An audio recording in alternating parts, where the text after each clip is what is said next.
Hey guys, welcome to this week's episode of Avalon Community Fair. I'm your host Sabrina, here to showcase a bunch of new content you can find for your new favorite game, King of Avalon Dragon Warfare. This week, I'll be drawing the Lady of Avalon, an awesome YouTuber who contributes to a bunch of content you can find for King of Avalon. Not only does she create helpful guides for new players, but she also gives great advice for experienced players as well. Alright, so I'm going to start out by tracing my sketch. This is called line art, and I'm using Paint Tool Side today. And I'm starting out with the eyes, kind of just copying it over because it's actually pretty difficult to draw matching eyes. This is just the benefits of using a computer.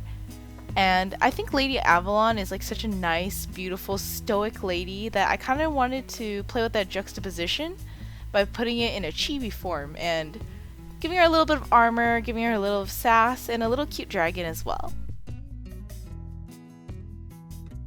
If you guys haven't watched her videos yet, she's actually really helpful with new players.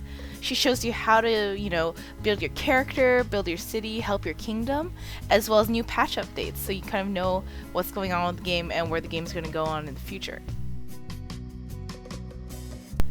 So now that the line art process is done, I'm going to start coloring in my drawing. And I do this simply by just using the selection tool on Paint Tool Side and choosing the colors I think look good and paint it in, make sure everything's nice and blended in the way I like it. And the best thing about art is that you can kind of find your own way.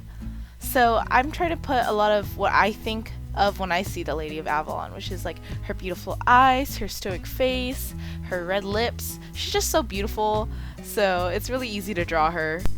I think my personal favorite thing to do when I'm drawing and painting things like this is doing the eyes. I think the eyes are kind of like the vessels of the soul, and it's just so fun to draw all the highlights, the darks, the shading.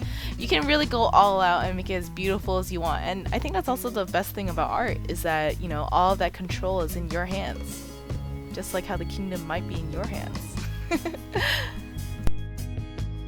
So what I want to know from you guys, the viewers, is that what video that Lady of Avalon has made really impacted your gameplay for King of Avalon? And which one's just like the most fun to watch? I know there's a couple that I really like. I like the holiday ones.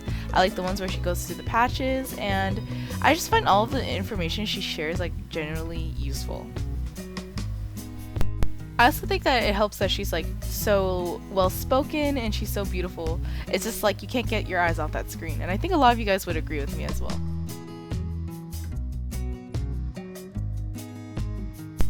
So we're going to fast forward a little bit, and here is most of the base done. I'm going to start working on the details. So like her crown, or tiara, I guess. She is the Lady of Avalon. She deserves a crown. There's also beautiful jewels on it. We're going to put highlights. We're going to make the dragon look as cute as possible. I expect the Lady of Avalon in the game to have like the maxed out level 40 dragon, but just for the sake of this artwork, we're going to pretend that she has 2, and this is like the little baby dragon or something like that. And he's about to level up, so he's got that cute little crystal in his hand. We're going to add the final details onto her armor and clothing, and here we are, the final piece. Actually, there's a little bit more editing to do in Photoshop. There we go. It's Lady of Avalon! Thanks for checking out this week's video. If you enjoyed it, hit like and subscribe. If you have any requests, feel free to put it in the comments section below, or you can tweet us, and you can even join our Discord channel. All the links will be included in the description. Again, thank you for watching, and we'll see you next week.